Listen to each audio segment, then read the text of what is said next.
السلام عليكم ورحمة الله وبركاته. أهلا بكم متابعينا الكرام. معكم المهندسة ياسمين حجازي من فريق الدعم الفني لشركة المتحدون الدوليون للأدوية البيطرية والعلف السائل بعائلة البيفاكتور. النهاردة هنتكلم عن العجل بياكل كام في اليوم. طبعا أول حاجة هنتكلم عنها إيه هي التغذية. التغذية بتلعب دورا هاما في الإنتاج الحيواني، وتعتبر دعامة أساسية فيه، حيث أن مهما كانت صفة الحيوان الوراثية للإنتاج الجيد، ومهما كان مقدار الوقاية من الأمراض والأوبئة، فإن لم يتم تغذية الحيوان على أسس علمية سليمة فإنه لن يستطيع إعطاء إنتاج جيد. والتغذية الصحيحة للحيوانات عملية فنية يجب فيها تغطية احتياجاته الغذائية كاملة في صورة علائق متزنة من مواد علف متوفرة، وهي أيضا عملية اقتصادية يتم فيها محاولة استخدام المتاح من المواد الخام المرتفعة القيمة الغذائية المنخفضة في تكلفة تجهيزها.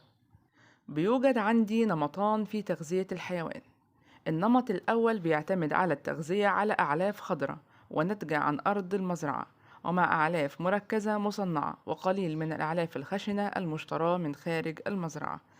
في النمط ده نجد أن تحميل الأرض بالحيوانات يكون بأعداد أكبر بكثير من قدرتها على الإنتاج، مما يستدعي الاعتماد بدرجة كبيرة على الأعلاف المصنعة.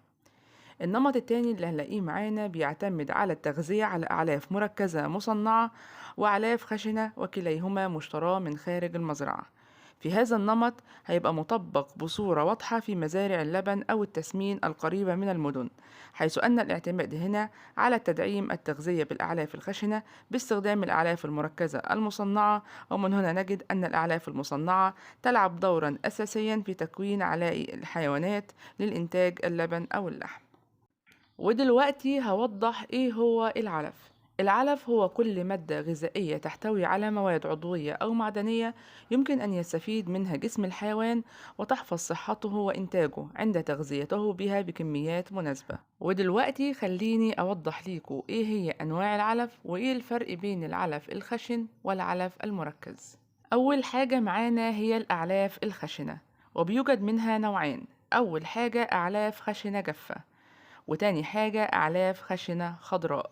الأعلاف الخشنة الجافة في مقدمتها الأدبان التي تستخدم من مواد ملأة، وهي فقيرة جدا بالبروتين ولكنها غنية بالألياف، وتوفر شيئا من الطاقة في عليقة الحيوان. ومن أفضلها أدبان البقوليات وتليها أدبان النجيليات، ودي مهمة جدا في عملية الاقترار. تاني حاجة أعلاف خشنة الخضراء، ومنها المراعي الطبيعية والبرسيم والضراوة وغيرها من الأعلاف الخضراء. وتتميز هذه الأعلاف باستساغتها وغناها بالفيتامينز والألياف وكثير من العناصر الغذائية المفيدة. ودلوقتي هوضح ليكوا برضو ايه هو تعريف الأعلاف المركزة.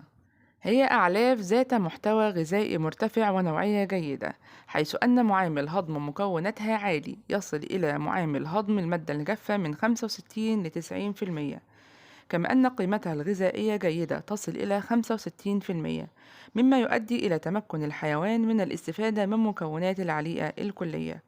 تصنع الأعلاف المركزة في خلطات مجروشة أو محببة متضمنة عددا من المواد العلفية كالحبوب والأكساب والنخالة، إضافة إلى الأملاح المعدنية والفيتامينز. وهكذا تغذى الحيوانات بهذه الخلطات ذات المحتوى الغذائي المرتفع والنوعية الجيدة. الجدول اللي قدامكم ده بيبين الوزن وبيبين احتياج الحيوان من الألياف والمركز. يعني مثلا الوزن من 100 كيلو ل 150 كيلو هيبقى محتاج 60% ألياف و40% مركز، والوزن من 200 ل 400 كيلو هيبقى محتاج 50% ألياف و50% مركز، والوزن من 400 ل 450 كيلو فيما فوق هيبقى محتاج 40% ألياف و60% بروتين.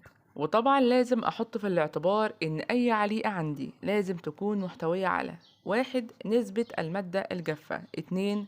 النسبة بين البروتين والوزن. تالت حاجة النسبة بين المادة المالئة والمركزة. طب هنحسب إزاي المادة الجافة؟ المادة الجافة بتبقى نسبتها ودلوقتي 2.5% هوضح ليكم عن من طريق وزن مثال الحيوان إزاي أحسب الاحتياج اليومي للعجل. لو أنا عندي عجل وزنه 200 كيلو هيكون محتاج 2.5 من وزنه مادة جافة، يعني كده هيكون محتاج 5 كيلو مادة جافة. هنقسمهم كالآتي: هيبقى 2.5 مركز و2.5% مادة خشنة، والمادة الخشنة هيبقى فيها اتنين، جافة وخضرة. الجافة هتبقى من التبن، والخضرة هتبقى لا إما برسيم لا إما سيلاج. واللي قدامكم دي معادلة بتوضح إزاي أحسب الكميات من العلف إن كان خشن أو مركز. بتساوي نسبة المادة الجافة المطلوبة على نسبة المادة الجافة لمادة العليقة المستخدمة. وطبعا علشان أحسب كمية العلف المستخدمة لازم أعرف الآتي: 1. الوزن. 2. أعرف الاحتياج من البروتين والطاقة للحيوان.